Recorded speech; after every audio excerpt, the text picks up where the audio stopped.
ছাত্রছাত্রী, বয়স্ক, বৃদ্ধ, পুরুষ, মহিলা সবাইকে আমার সালাম জানাচ্ছি। আসসালামু আলাইকুম। বক্তব্যের শুরুতে আমি গভীর শ্রদ্ধা জানাচ্ছি জুলাই আগস্ট মাসে ফ্যাসিবাদের বিরুদ্ধে ছাত্র শ্রমিক জনতার অভ্যুত্থানে নিহত সকল শহীদের প্রতি। আমি আরও স্মরণ করছি তাদের যারা ফ্যাসিবাদী শক্তির প্রাণঘাতী অস্ত্রের সামনে হিমালয়ের মতো দাঁড়িয়ে অন্যায়ের প্রতিবাদ করে মৃত্যুকে আলিঙ্গন করেছে, আহত হয়েছে, পঙ্গুত্ব বরণ করেছে, হারিয়েছে তাদের চোখের দৃষ্টি।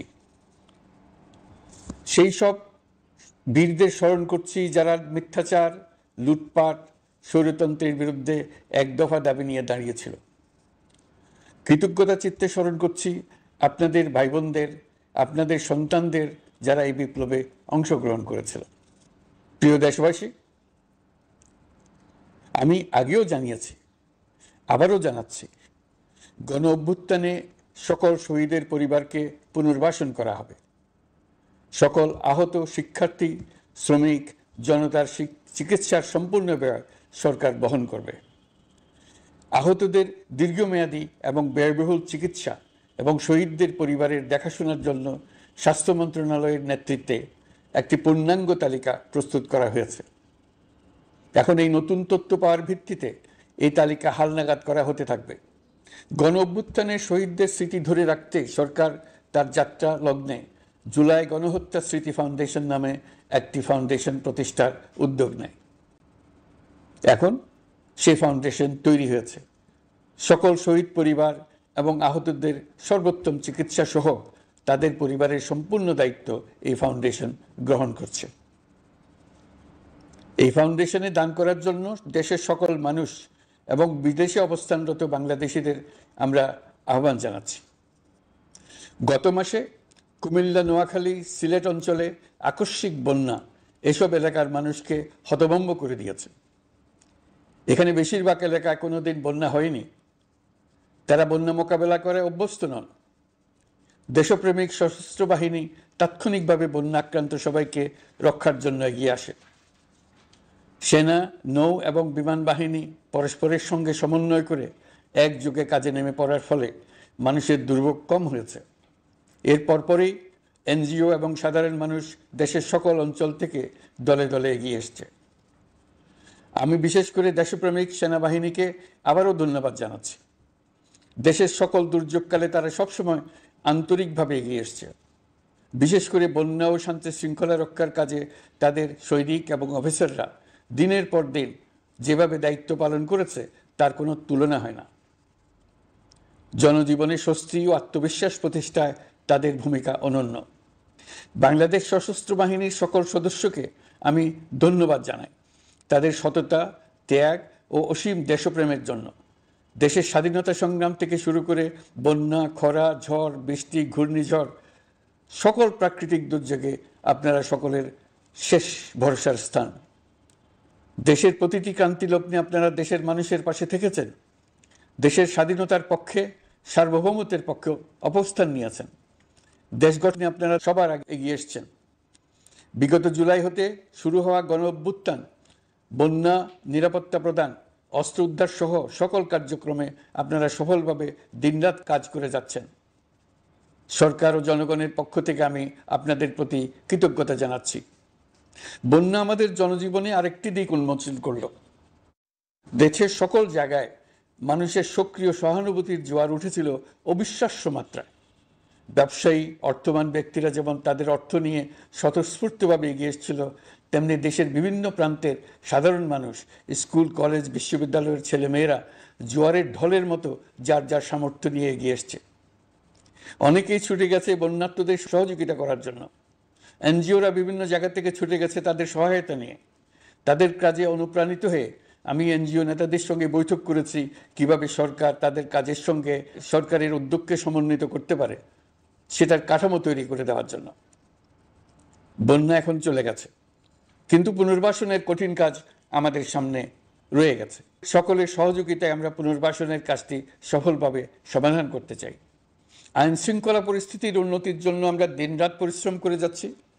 যে সমস্ত ভাই বোনেরা তাদের গত 16 বছরের বেদনা জানিয়ে তার প্রতিকার পাওয়ার জন্য আমার অফিস এবং সচিবালয়ের অফিস সমূহের সামনে প্রতিদিন ঘেরাও কর্মসূচি দিয়ে আমাদের কাজকর্ম ব্যাহত করছিলেন, তারা আমার আহ্বানে সাড়া দিয়ে ঘেরাও কর্মসূচির থেকে বিরত হয়েছেন বটে, তবে অন্যত্র আবার তারা তাদের কর্মসূচি দিয়ে যাতায়াতে ব্যাঘাত সৃষ্টি করছেন। আমি কথা দিচ্ছি, আপনাদের ন্যায্য আবেদনের কথা আমরা ভুলে যাব না। আমরা সকল অন্যায়ের প্রতিকারের জন্য প্রতিশ্রুতিবদ্ধ। আমরা আমাদের দায়িত্বকালে যথাসম্ভব সব সমস্যার সমাধানের চেষ্টা করব। আমি আবারও অনুরোধ করছি, আপনারা যাতায়াতে ব্যাঘাত সৃষ্টি থেকে বিরত থাকুন। জাতি আপনাদের প্রতি কৃতজ্ঞ থাকবে। তৈরি পোশাক, ওষুধ শিল্প, এইসব এলাকায় শ্রমিক ভাই বোনেরা তাদের অভিযোগ জানানোর জন্য ক্রমাগতভাবে এই শিল্পের কার্যক্রম পরিচালনা বন্ধ রাখতে বাধ্য করছেন। এটা আমাদের অর্থনীতিতে যে নেতিবাচক প্রভাব ফেলবে সেটা মোটেই কাম্য নয়।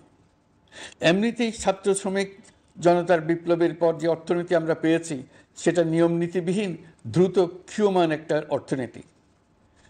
প্রাতিষ্ঠানিক কাঠামো প্রায় ধ্বংসপ্রাপ্ত। বৈদেশিক মুদ্রার রিজার্ভ তলানিতে গিয়ে ঠেকেছে।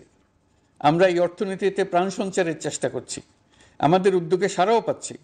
ঠিক এই সময়ে আমাদের শিল্প কারখানাগুলো বন্ধ হয়ে যাক, অকার্যকর হয়ে যাক, এটা আমাদের অর্থনীতিতে বিরাট আঘাত পড়বে। সেটা কিছুতেই আমাদের কাম্য হতে পারে না। শ্রমিক ভাই বোনদের অনেক দুঃখ আছে, কিন্তু সেই দুঃখ প্রকাশ করতে গিয়ে আপনাদের মূল জীবিকা বন্ধ হওয়ার উপক্রম হলে সেটা ঠিক হবে না। দেশের অর্থনীতি ধ্বংসপ্রাপ্ত হলে সেটা ঠিক হবে না। শ্রমিক মালিক উভয়ের পক্ষে আলোচনা করে এসব সমস্যার সমাধান আমরা অবশ্যই বের করব। আপনারা কারখানা খোলা রাখুন, অর্থনীতির চাকা সচল রাখুন, দেশের অর্থনীতিকে সোজা হয়ে দাঁড়াতে দিন। আমরা আপনাদের সমস্যার স্থায়ী সমাধান বের করার জন্য সর্বশক্তি প্রয়োগ করব। মালিক পক্ষের কাছে আমাদের আবেদন, আপনারা শ্রমিকদের সঙ্গে বোঝাপড়া করুন, কারখানা সচল রাখুন, অর্থনীতির দুর্বল স্বাস্থ্যকে সবল করে তুলুন।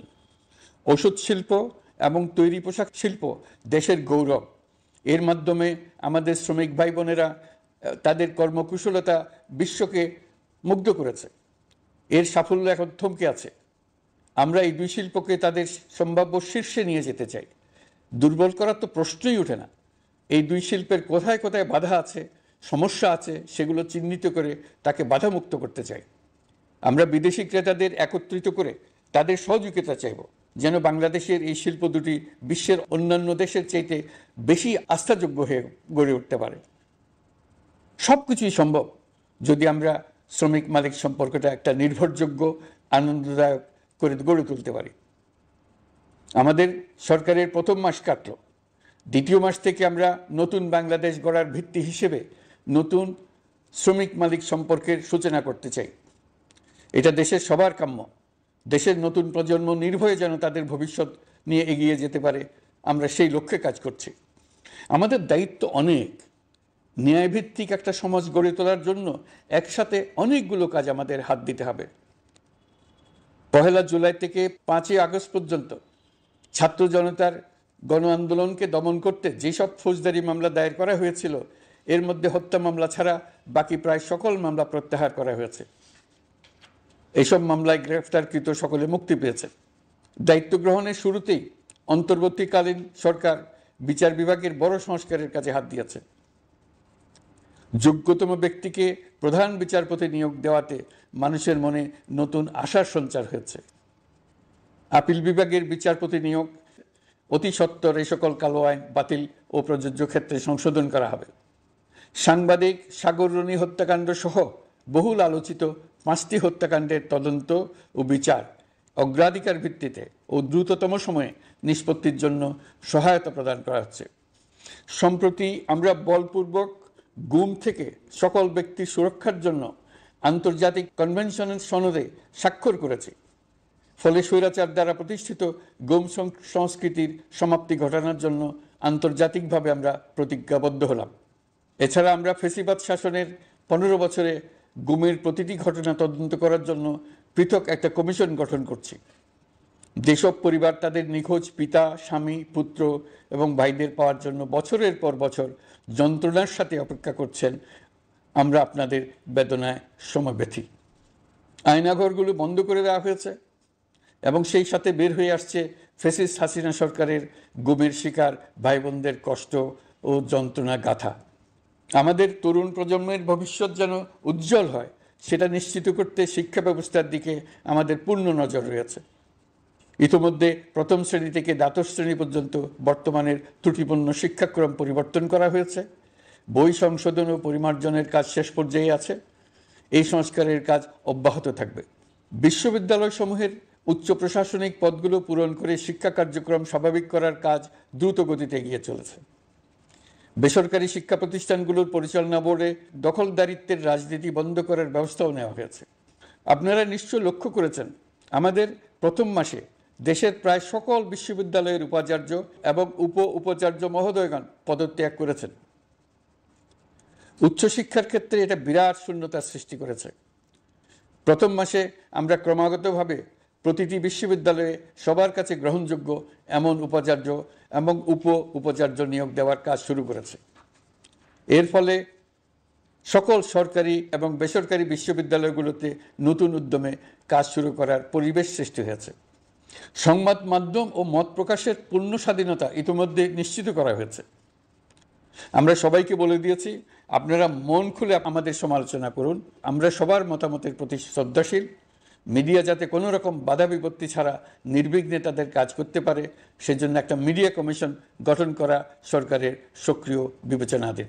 আরও যেসব কমিশন সরকার সহ অন্য সবাইকে জবাবদিহিতার আওতায় আনতে পারে আমরা তাদের পুনর্গঠন ও সংস্কারের উদ্যোগ নিয়েছি, যাতে তারা আরও শক্তিশালী হয়, জনকল্যাণে কাজ করে। দায়িত্ব গ্রহণের পর বিভিন্ন দেশের সরকার প্রধান টেলিফোনে এবং শুভেচ্ছা বার্তা পাঠিয়ে আমাকে অভিনন্দন জানিয়েছেন। বিভিন্ন দেশের রাষ্ট্রদূত এবং হাই কমিশনার বৃন্দ আমার সাথে সাক্ষাৎ করে দ্বিপাক্ষিক সহযোগিতা বৃদ্ধির আশ্বাস দিয়েছেন। আমার অনুরোধে সংযুক্ত আরব আমিরাতের 57 জন বাংলাদেশি যারা ফ্যাসিবাদ বিরোধী বিক্ষোভে অংশগ্রহণ করা বিভিন্ন মেয়াদে কারাদণ্ডে দণ্ডিত হয়েছিলেন তাদের সাধারণ ক্ষমা ঘোষণা করেছেন সে দেশের সরকার। ইতিমধ্যে তাদের কয়েকজন দেশে ফিরে এসেছেন। এই ক্ষমা প্রদর্শন ছিল অতি বিরল একটি ঘটনা। এই জন্য আমি সংযুক্ত আরব আমিরাতের রাষ্ট্রপতি শেখ মোহাম্মদ বিন জায়েদ আল নাহিয়ানকে ধন্যবাদ ও কৃতজ্ঞতা জানিয়েছি আপনাদের সবার পক্ষ থেকে। যে সমস্ত সরকার প্রধানের সঙ্গে আমার টেলিফোনে যোগাযোগ হয়েছে তাদের মধ্যে রয়েছেন ভারতের প্রধানমন্ত্রী নরেন্দ্র মোদী, পাকিস্তানের প্রধানমন্ত্রী শাহবাজ শরীফ। আমরা ভারত এবং অন্যান্য প্রতিবেশী রাষ্ট্রসমূহের সঙ্গে সুসম্পর্ক চাই, তবে সেই সম্পর্ক হতে হবে ন্যায্যতা এবং সমতার ভিত্তিতে। ভারতের সাথে আমরা ইতিমধ্যে বন্যা মোকাবেলায় উচ্চ পর্যায়ে দ্বিপাক্ষিক সহযোগিতার আলোচনা শুরু করেছি। দক্ষিণ এশিয়ায় আঞ্চলিক সহযোগিতা বৃদ্ধির লক্ষ্যে আমি সার্ক রাষ্ট্রগোষ্ঠী পুনর্জীবিত করার উদ্যোগ নিয়েছি। আমরা চাই আমাদের দেশ যেন একটি গণতান্ত্রিক দেশ হিসেবে বিশ্বের কাছে সম্মানের সাথে পরিচিত হয়। দেশের পরিকল্পনা যেন দেশের মানুষ কেন্দ্রিক হয়, কোনো নেতা বা দল কেন্দ্রিক না হয়। আমরা স্বৈরাচারী হাসিনা সরকারের অহেতুক কোটি কোটি টাকা ব্যয়ের প্রকল্প বাস্তবায়িত হতে দেখেছি, যেগুলো কখনোই দেশের মানুষের জন্য ছিল না, বরং এর সাথে জড়িত ছিল কুৎসিত আমিত্ব এবং বিশাল আকারের চুরি। চলমান এবং প্রস্তাবিত সকল উন্নয়ন প্রকল্পগুলোর যাচাই বাছাই করার কাজ ইতিমধ্যে আমরা শুরু করেছি। প্রকল্প বাস্তবায়নের পর্যায় বিবেচনা করে বাকি কাজে ব্যয়ের সাশ্রয় এমনকি প্রয়োজন মতে তা বাতিল করার কথা বিবেচনা করা হবে। দেশের মানুষকে আর ফাঁকি দেওয়া চলবে না। কর্মসংস্থান তৈরি করবে এমন প্রকল্পগুলোকে আমরা অগ্রাধিকার দেব। লুটপাট ও পাচার হয়ে যাওয়া অর্থ ফিরিয়ে আনার উদ্যোগ আমরা নিয়েছি। আর্থিক খাতে শৃঙ্খলা ফিরিয়ে আনতে একটা ব্যাংকিং কমিশনও গঠন করার উদ্যোগ নেওয়া হয়েছে। বিভিন্ন ব্যাংকের পরিচালনা পরিষদ পুনর্গঠন করা হয়েছে। ব্যাংকিং খাতে এই এক মাসে বিরাট পরিবর্তন এসেছে, আপনারা নিশ্চয়ই সেটা লক্ষ্য করেছেন। আমরা এই খাতে নিয়মনীতি প্রতিষ্ঠা করতে পেরেছি।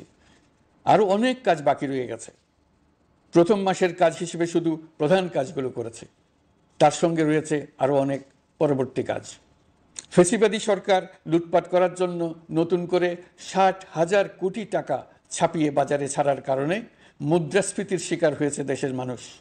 এই অতুলনীয় মুদ্রাস্ফীতি নিয়ন্ত্রণ অন্তর্বর্তী সরকারের অন্যতম প্রধান লক্ষ্য। মুদ্রাস্ফীতি নিয়ন্ত্রণের লক্ষ্যে পলিসি সুদের হার বৃদ্ধি করে 9% উন্নীত করা হয়েছে। মূল্যস্ফীতি থেকে সাধারণ মানুষকে সুরক্ষা দেওয়ার উদ্দেশ্যে ওএমএস খাদ্য বান্ধব কর্মসূচি সহ সুলভ মূল্যে প্রান্তিক মানুষের কাছে নিত্য প্রয়োজনীয় দ্রব্য সরবরাহ চলমান রাখা হয়েছে। মূল্যস্ফীতি মোকাবেলায় চলতি অর্থ বছরে চাল ও গম আমদানির জন্য 5,800 কোটি টাকা, আভ্যন্তরীণ সংগ্রহের জন্য 8,900 কোটি টাকা এবং খাদ্য ভর্তুকির 3টি প্রোগ্রামের জন্য 7,360 কোটি টাকা বরাদ্দ রাখা হয়েছে। বিভিন্ন স্টেক হোল্ডারের সাথে সভা করে মূল্যস্ফীতি নিয়ন্ত্রণের করণীয়সমূহ চিহ্নিত করা হয়েছে। পরিচালন ও উন্নয়ন ব্যয় যৌক্তিক পরিমাণে হ্রাস করার জন্য কার্যক্রম গ্রহণ করা হয়েছে। কৃষিপণ্য উৎপাদনের জন্য সার আমদানির ক্ষেত্রে প্রয়োজনীয় বৈদেশিক মুদ্রার সরবরাহ নিশ্চিত করার পদক্ষেপ নেওয়া হয়েছে। প্রকৃত চাষিগণ যাতে কৃষি ঋণ পেয়ে থাকেন তা নিশ্চিত করার উদ্যোগ নেওয়ার পাশাপাশি কৃষি ঋণের পরিমাণ বৃদ্ধি করা হয়েছে। মার্কিন ডলারের বিপরীতে টাকার বিনিময় হার স্থিতিশীল রাখার লক্ষ্যে বৈদেশিক মুদ্রার বিনিময় হারকে বাজারভিত্তিক করা হয়েছে। কালো টাকা সাদা করার অনৈতিক অনুমতি বাতিল করা হয়েছে। বৈদেশিক মুদ্রার রিজার্ভ বৃদ্ধি করতে বিভিন্ন উন্নয়ন সহযোগীদের কাছ থেকে বাজেট সাপোর্ট চাওয়া হয়েছে। আন্তর্জাতিক মুদ্রা তহবিল থেকে অতিরিক্ত 3 বিলিয়ন মার্কিন ডলার, বিশ্বব্যাংক থেকে অতিরিক্ত 1 বিলিয়ন ডলার, জাইকা থেকে অতিরিক্ত 1 বিলিয়ন মার্কিন ডলার প্রদানের অনুরোধ করা হয়েছে। রূপপুর পারমাণবিক বিদ্যুৎ কেন্দ্র নির্মাণ প্রকল্পের অগ্রিম অর্থ পরিশোধ এবং বকেয়া পাওনা নিয়ে রাশিয়ান ফেডারেশনের সাথে অর্থ মন্ত্রণালয়ের আলোচনা চলছে। পাইপলাইনে থাকা 48 বিলিয়ন মার্কিন ডলার বৈদেশিক সহায়তা ব্যবহারের উদ্যোগ নেওয়া হয়েছে। মেগা প্রকল্পের নামে লুটপাট বন্ধের পাশাপাশি স্বাস্থ্য ও শিক্ষা খাতে বরাদ্দ বৃদ্ধির পরিকল্পনা গ্রহণ করা হয়েছে। বৈদেশিক মুদ্রার রিজার্ভের উপর চাপ কমানোর লক্ষ্যে রাশিয়া এবং চীন থেকে প্রাপ্ত ঋণের সুদের হার কমানো এবং ঋণের মেয়াদ বৃদ্ধির জন্য অনুরোধ জানানো হয়েছে। সকল উন্নয়ন সহযোগীদের সাথে সম্পর্ক আরও নিবিড় করার উদ্যোগ নেওয়া হয়েছে। সকল অর্থনৈতিক সূচক এবং পরিসংখ্যানের প্রকৃত মান বা সংখ্যা প্রকাশের জন্য নির্দেশনা প্রদান করা হয়েছে। জিডিপি, মূল্যস্ফীতি ইত্যাদি সঠিক উপাত্ত সংগ্রহ, প্রাক্কলন ও প্রকাশের জন্য নির্দেশনা দেওয়া হয়েছে। জাতীয় রাজস্ব বোর্ড এবং অর্থ বিভাগের রাজস্ব আয় সম্পর্কিত উপাত্তের মধ্যে পার্থক্য নিরসনে উদ্যোগ নেওয়া হয়েছে। প্রকৃত রপ্তানি আয় নিরূপণ এবং প্রকাশের নির্দেশনা দেওয়া হয়েছে। জাতীয় রাজস্ব বোর্ডের অটোমাইজেশনের লক্ষ্যে পরিকল্পনা গ্রহণ করা হয়েছে। পুঁজিবাজারকে স্বাভাবিক ধারায় ফিরিয়ে আনতে সিকিউরিটি এক্সচেঞ্জ কমিশন পুনর্গঠন করা হয়েছে। নিত্য প্রয়োজনীয় পণ্য সামগ্রীর সরবরাহ স্বাভাবিক রাখার নিমিত্তে ব্যবসায়ী, শিল্প মালিক ও ব্যবসায়ী সংগঠনের সাথে সভা করা হচ্ছে এবং তাদের মতামতের ভিত্তিতে বিভিন্ন ব্যবস্থা গ্রহণ করা হচ্ছে। বিদ্যমান মজুদ ও ঘাটতি মূল্যায়ন করে ভবিষ্যৎ চাহিদা পর্যালোচনা করে স্থানীয় উৎপাদন বৃদ্ধির পাশাপাশি আমদানি পর্যায়ে বিভিন্ন জটিলতা দূরীকরণ, বন্দর ও বড় মোকামসহ পরিবহন ব্যবস্থার বিভিন্ন সমস্যা সমাধানে সংশ্লিষ্ট সকল মন্ত্রণালয়, দপ্তর, বিভাগকে প্রয়োজনীয় নির্দেশ দেওয়া হয়েছে। এই জন্য তেল, চিনি, ডিম ও মাংস উৎপাদনকারী বৃহৎ প্রতিষ্ঠানসমূহের সাথে সভা ও মতবিনিময় করা হচ্ছে।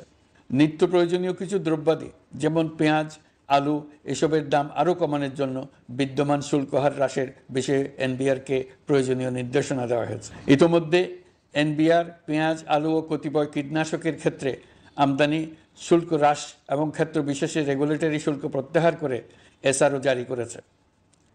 নিম্ন আয়ের 1 কোটি পরিবারকে টিসিবির মাধ্যমে হ্রাসকৃত মূল্যে কিছু পণ্য যেমন পরিবার প্রতি চাল মাসে 5 কেজি, সয়াবিন তেল মাসে 2 কেজি, মসুর ডাল মাসে 2 কেজি দেওয়া হচ্ছে। এটি সামনের দিনগুলোতে অব্যাহত রাখা হবে। সরকার দায়িত্ব গ্রহণের পর জনপ্রত্যাশা অনুযায়ী বিদ্যুৎ, জ্বালানি ও খনিজ সম্পদ মন্ত্রণালয় হতে বিদ্যুৎ ও জ্বালানির দ্রুত সরবরাহ বৃদ্ধি আইনের অধীনে চলমান সকল প্রকার নেগোসিয়েশন, প্রকল্প বাছাই এবং ক্রয় প্রক্রিয়াকরণ কার্যক্রম আপাতত স্থগিত করা হয়েছে। গত 1.5 দশকে এই আইন ব্যবহার করে লক্ষ কোটি টাকা লুটপাট হয়েছে। বিদ্যুৎ, জ্বালানি ও খনিজ সম্পদ মন্ত্রণালয়ের আওতাধীন কোম্পানিসমূহে অধিকতর স্বচ্ছতা ও জবাবদিহিতা আনার লক্ষ্যে কোম্পানিসমূহের পরিচালনা পর্ষদ পুনর্গঠন করা হয়েছে। প্রকৌশল, ভূতত্ত্ব এবং খনিজ হিসাব বিষয়ে অধ্যয়ন করেছে এমন ছাত্র প্রতিনিধি অন্তর্ভুক্ত করার জন্য উদ্যোগ গ্রহণ করা হয়েছে। এই খাতে অধিকতর সক্ষমতা, গতিশীলতা এবং জবাবদিহিতা নিশ্চিত করার লক্ষ্যে বিশেষজ্ঞগণের সমন্বয়ে একটি কমিটি গঠন করা হয়েছে। জ্বালানি তেলের মূল্য জনপ্রত্যাশা অনুযায়ী সহনশীল রাখতে অকটেন ও পেট্রোলের দাম 6 টাকা, ডিজেল ও কেরোসিনের দাম 1 টাকা 25 পয়সা কমানো হয়েছে। 37 দিন বন্ধ থাকার পর গত 25 আগস্ট হতে মিরপুর 10 ও কাজীপাড়া স্টেশন ছাড়া বাকি সব স্টেশনে মেট্রো রেল পুনরায় চালু করা হয়েছে। ভুয়া মুক্তিযোদ্ধাদের চিহ্নিত করার লক্ষ্যে বিশেষ করে মুক্তিযুদ্ধের সময় যাদের বয়স 12.5 বছরের কম ছিল তাদের মুক্তিযুদ্ধ তালিকা হতে বাতিলের জন্য সুপ্রিম কোর্টে লিভ টু আপিলের পদক্ষেপ গ্রহণ করা হয়েছে। মুক্তিযোদ্ধা কল্যাণ ট্রাস্টের আওতাধীন বেদখলকৃত স্থাবর সম্পত্তি উদ্ধারে প্রয়োজনীয় ব্যবস্থা গ্রহণ করা হয়েছে।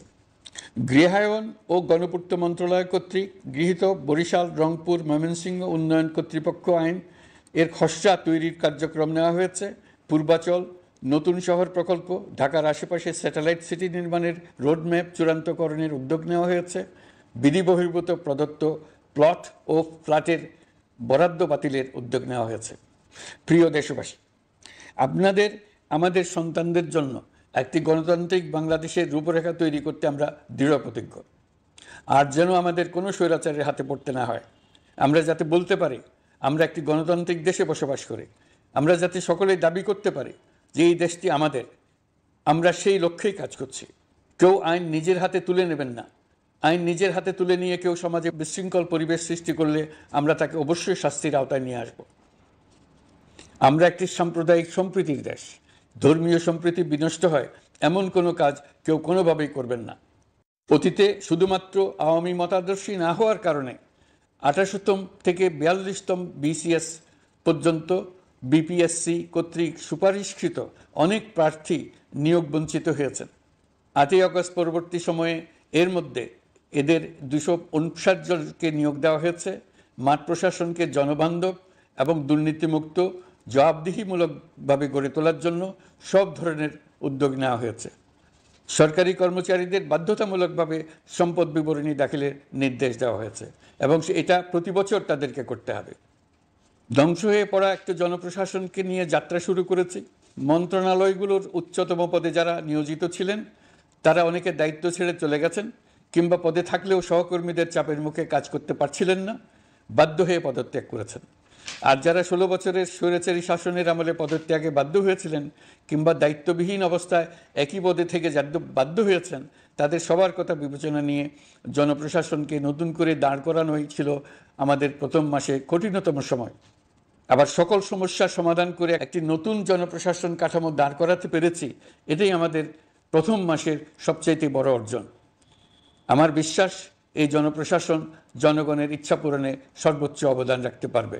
অতি স্বল্প জনবল নিয়ে দাপ্তরিক কার্যক্রম শুরু করা হলেও প্রথম দিকে বিভিন্ন মন্ত্রণালয় ও বিভাগ থেকে পাঠানো বিবিধ প্রস্তাব দ্রুত গতিতে এবং আইনগত সমস্ত বাধ্যবাধকতা মেনে সিদ্ধান্ত নেওয়া হয়েছে। গত 1 মাসে বিভিন্ন মন্ত্রণালয় ও বিভাগ 198টি অতি গুরুত্বপূর্ণ বিষয়ে সিদ্ধান্ত নিয়েছে। জনপ্রশাসনের 135 জন অতিরিক্ত সচিব, 227 জন যুগ্ম সচিব এবং 120 জন উপসচিবকে পদোন্নতি প্রদান করা হয়েছে। 59টি জেলা প্রশাসককে প্রত্যাহার করা হয়েছে এবং নতুন 59 জন জেলা প্রশাসককে নিয়োগ দেওয়া হয়েছে। 67 জন কর্মকর্তার চুক্তিভিত্তিক নিয়োগ বাতিল করা হয়েছে। 10 জন যুগ্ম সচিব, 8 জন অতিরিক্ত সচিব, 6 জন সচিবকে ওএসডি করা হয়েছে। বাংলাদেশ পুলিশের 80 জন ডিআইজি, 30 জন পুলিশ সুপার সহ 110 জনকে পদোন্নতি প্রদান করা হয়েছে। 1 জন ডিআইজি, 1 জন এডিশনাল ডিআইজি, 4 জন পুলিশ সুপারকে চাকরিতে পুনর্বহাল করা হয়েছে। আইজিপি সহ 10 জন অতিরিক্ত আইজি, 88 জন ডিআইজি, 21 জন এডিশনাল ডিআইজি, 177 জন পুলিশ সুপার সহ মোট 297 জন কর্মকর্তাকে বদলি করা হয়েছে। ছাত্র শ্রমিক জনতার বিপ্লবের মূল লক্ষ্য ছিল গণভবন। এটা ছিল স্বৈরাচারের কেন্দ্রবিন্দু। এই সরকার বিপ্লবের প্রতি সম্মান দেখিয়ে গণভবনকে বিপ্লবের জাদুঘর হিসেবে ঘোষণা দিয়েছে। ছাত্র জনতার ক্ষোভকে স্থায়ীভাবে তুলে ধরার জন্য গণভবনের আর কোনো সংস্কার করা হবে না। ছাত্র জনতার ক্ষোভের মুখে তা যে অবস্থায় দাঁড়িয়েছিল সেই অবস্থায় তাকে রাখা হবে। যেসব মূল্যবান সামগ্রী জনতা নিয়ে গিয়েছিল সেগুলো অনেক ফেরত দিয়ে গেছেন। যারা নিয়ে গিয়েছেন তারা নিজেরাই ফেরত দিয়ে গেছেন। তাদের আমরা দেশবাসীর পক্ষ থেকে ধন্যবাদ জানাচ্ছি। আরও কিছু জিনিস পাওয়া যায়নি। যারা নিয়ে গেছেন তাদের কাছে আমাদের অনুরোধ থাকবে তারা যেন এইসব সামগ্রী ফেরত দিয়ে যান। আমরা উল্লেখ করব এইসব বিক্ষুব্ধ জনতা নিয়ে গিয়েছিল, কিন্তু বিজয়ের পর তারা আবার জাদুঘরের প্রতি সম্মান দেখিয়ে এগুলো ফেরত দিয়ে গিয়েছেন। আমরা নতুন বাংলাদেশকে একটা পরিবেশ বান্ধব এবং জীববৈচিত্র্যময় দেশ হিসেবে গড়ে তোলার উদ্যোগ নিয়েছি। এটি তরুণদের আকাঙ্ক্ষা, আমাদের সবারই আকাঙ্ক্ষা। সেই লক্ষ্যে আমি প্রথমেই একটি ক্ষুদ্র পদক্ষেপ নিয়েছি। আমার বাসভবন এবং সমগ্র সচিবালয়ে প্লাস্টিকের পানির বোতল ব্যবহার নিষিদ্ধ করেছে। ইতিমধ্যে সুপার শপগুলোতে পলিথিনের শপিং ব্যাগ ব্যবহার বন্ধ করার উদ্যোগ নেওয়া হয়েছে। গত কয়েক দশকে যে পরিমাণ নদী দূষণ হয়েছে আমরা তা বন্ধ করার উদ্যোগ নিয়েছি। আমরা সংস্কার চাই। আমাদের একান্ত অনুরোধ, আমাদের উপর যে সংস্কারের গুরু দায়িত্ব দিয়েছেন সেই দায়িত্ব দিয়ে আপনারা দর্শকের গ্যালারিতে চলে যাবেন না। আপনারা আমাদের সঙ্গে থাকুন, আমরা একসঙ্গে সংস্কার করব। এটা আমাদের সবার দায়িত্ব। আপনারা নিজ নিজ জগতে সংস্কার আনুন। একটা জাতির সংস্কার শুধু সরকারের সংস্কার হলে হয় না। আপনি ব্যবসায়ী হলে আপনার ব্যবসায়ী সংস্কার আনুন। ব্যবসায়ী গোষ্ঠীরা তাদের নিজ নিজ সমিতির মাধ্যমে সংস্কার আনুন। সমিতিতে সংস্কার আনুন। নতুন করে সমিতি গঠনতন্ত্র সংশোধন করুন। আপনি শ্রমিক হলে আপনার ক্ষেত্রে আপনি সংস্কার করুন। আপনি রাজনৈতিক নেতাকর্মী হলে আপনার ক্ষেত্রে সংস্কার করুন। আপনি প্রতিষ্ঠান প্রধান হলে আপনার প্রতিষ্ঠানে সংস্কার আনুন। আমি এটাকে সুযোগ হিসেবে গ্রহণ করার জন্য সবাইকে আহ্বান জানাচ্ছি। এই সংস্কারের মাধ্যমে আমরা জাতি হিসেবে নতুনভাবে যাত্রা শুরু করতে চাই। আমাদের এই যাত্রা আমাদেরকে পৃথিবীর একটা সম্মানিত জাতি হিসেবে প্রতিষ্ঠিত করুক, এটাই আমাদের সবার কাম্য, এটাই আমাদের সবার লক্ষ্য। গত এক মাসে আমি বেশ কিছু রাজনৈতিক দলের সঙ্গে পৃথকভাবে বসছি, তাদের সঙ্গে মতামত বিনিময় করেছি। তারা আমাদের উৎসাহিত করেছেন, ছাত্র শ্রমিক জনতার বিপ্লবের লক্ষ্যের প্রতি সমর্থন জানিয়েছেন, সংস্কারের কাজে পূর্ণ সহযোগিতার দেওয়ার আশ্বাস দিয়েছেন। আমি দেশের বিশিষ্ট সম্পাদক বৃন্দের সঙ্গে মত বিনিময় করেছি, তারাও সংস্কারের কাজে পূর্ণ সহযোগিতা দেওয়ার আশ্বাস দিয়েছেন। তারা বিভিন্ন বিষয়ে মূল্যবান পরামর্শ দিয়েছেন। সবার পরামর্শ নিয়ে এখন আমাদের অগ্রসর হওয়ার পালা। আমি বিশিষ্ট ব্যবসায়ীদের সঙ্গে বৈঠক করেছি, তাদের কাছে আমাদের সরকারের লক্ষ্যগুলো ব্যাখ্যা করেছি, তারাও আমাদের লক্ষ্যের সঙ্গে একমত প্রকাশ করেছেন। আপনারা জানেন, ছাত্র শ্রমিক জনতার ঐতিহাসিক জুলাই গণ অভ্যুত্থানের মুখে এবং হাজারো মানুষের আত্মদানের বিনিময়ে বাংলাদেশে ফ্যাসিস্ট সরকারের পতন হয়েছে। এই গণ অভ্যুত্থানের বার্তা ও আকাঙ্ক্ষা বাস্তবায়নের জন্য একটি অভূতপূর্ব সময় ও সুযোগ আমরা এর মধ্য দিয়ে অর্জন করেছি। এর বাস্তবায়ন তথা বাংলাদেশের ফ্যাসিজম বা স্বৈরতান্ত্রিক শাসন পুনরাবৃত্তির আশঙ্কা রোধ এবং জনমালিকানা ভিত্তিক কল্যাণমুখী জনস্বার্থে নিবেদিত একটি রাষ্ট্র ব্যবস্থা প্রবর্তনের লক্ষ্যে কিছু জাতীয় ভিত্তিক সংস্কার সম্পন্ন করা জরুরি হয়ে পড়েছে। উক্ত সংস্কার ভাবনার অন্যতম কেন্দ্রবিন্দু হচ্ছে সুষ্ঠু নির্বাচন ব্যবস্থা, সুশাসন প্রতিষ্ঠা করা। আমরা যেহেতু জনগণের ভোটাধিকার ও জনগণের মালিকানায় বিশ্বাস করি, সেহেতু নির্বাচন ব্যবস্থার উন্নয়নে আমাদের সংস্কার ভাবনায় গুরুত্ব পেয়েছে অধিক। আমরা মনে করি নির্বাচনের নামে সংখ্যাগরিষ্ঠতার একাধিপত্য ও দুঃশাসন মানুষের উপর চাপিয়ে দেওয়া বা এর মাধ্যমে এক ব্যক্তি বা এক পরিবার বা কোনো গোষ্ঠীর কাছে সকল ক্ষমতা কক্ষীগত করে রাখার কোনো ক্রমেই গ্রহণযোগ্য নয়। এসব আশঙ্কা রোধ করার জন্য নির্বাচনের সাথে সম্পর্কিত নির্বাচন কমিশন সহ অন্যান্য প্রতিষ্ঠানগুলোর সংস্কারের কথা আমরা ভাবছি। নির্বাচন ব্যবস্থার সাথে সম্পর্কিত প্রতিষ্ঠান হিসেবে পুলিশ প্রশাসন, জনপ্রশাসন, বিচার প্রশাসন, দুর্নীতি দমন কমিশন এই 4টি প্রতিষ্ঠানের সংস্কার করা সুষ্ঠু ও অবাধ নির্বাচনের জন্য অপরিহার্য। এসব প্রতিষ্ঠানের সংস্কার জনমালিকানা ভিত্তিক, জবাবদিহিমূলক এবং কল্যাণমূলক রাষ্ট্র ব্যবস্থা প্রতিষ্ঠায় অবদান রাখবে বলে আমি বিশ্বাস করি। এর পাশাপাশি সমাজের সকল স্তরের মানুষের প্রতিনিধিত্ব ও স্বার্থ নিশ্চিত করার জন্য এবং জুলাই গণ অভ্যুত্থানের বার্তাকে প্রতিফলিত করার জন্য সাংবিধানিক সংস্কারের প্রয়োজন আমরা অনুভব করছি। এসব বিষয়ে সংস্কার করার প্রাথমিক পদক্ষেপ হিসেবে আমরা প্রাথমিকভাবে 6টি কমিশন গঠন করার সিদ্ধান্ত নিয়েছি। এসব কমিশনের কাজ পরিচালনার জন্য বিষয়ভিত্তিক অভিজ্ঞতা বিবেচনা করে 6 জন বিশিষ্ট নাগরিকের নেতৃত্বে এই কমিশনগুলো পরিচালনা করার দায়িত্ব দিয়েছি। এরপর আরও বিভিন্ন বিষয়ে কমিশন গঠন করার প্রক্রিয়া আমরা অব্যাহত রাখব। নির্বাচন ব্যবস্থা সংস্কার কমিশনের প্রধান হিসেবে দায়িত্ব পালন করবেন ডক্টর বদিউল আলম মজুমদার। পুলিশ প্রশাসন সংস্কার কমিশনের প্রধান হিসেবে কাজ করবেন জনাব সরফরাজ চৌধুরী।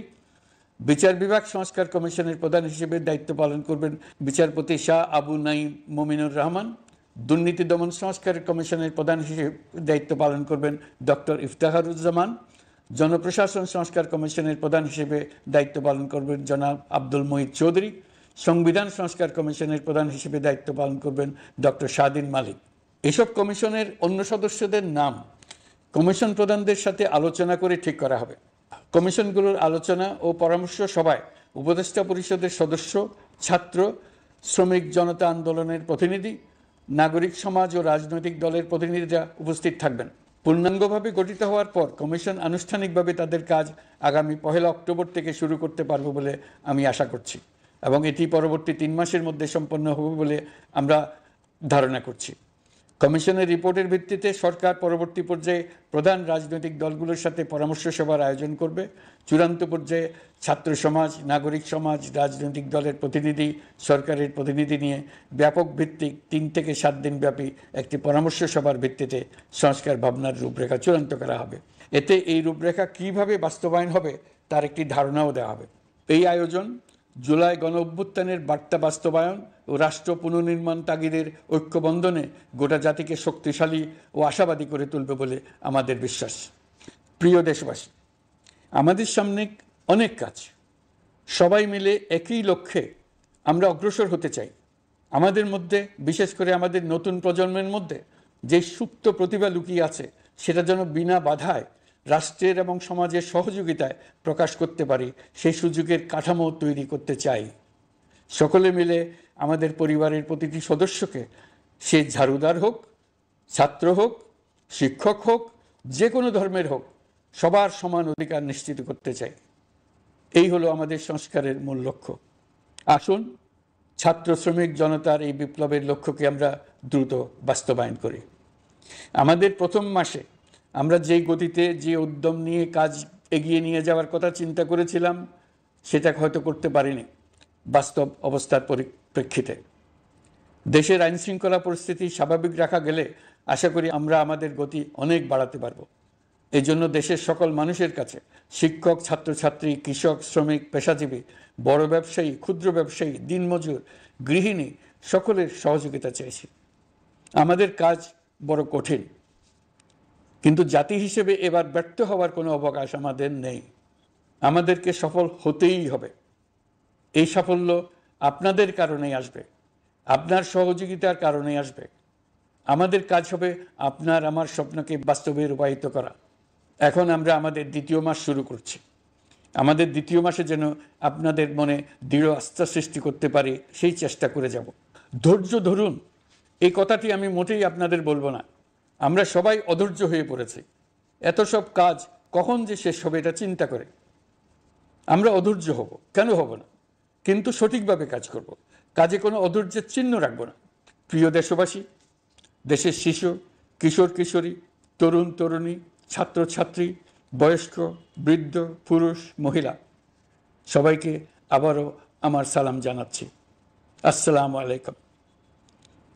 আপনাদের সবাইকে ধন্যবাদ জানাচ্ছি। মহান আল্লাহ আমাদের সকলের সহায়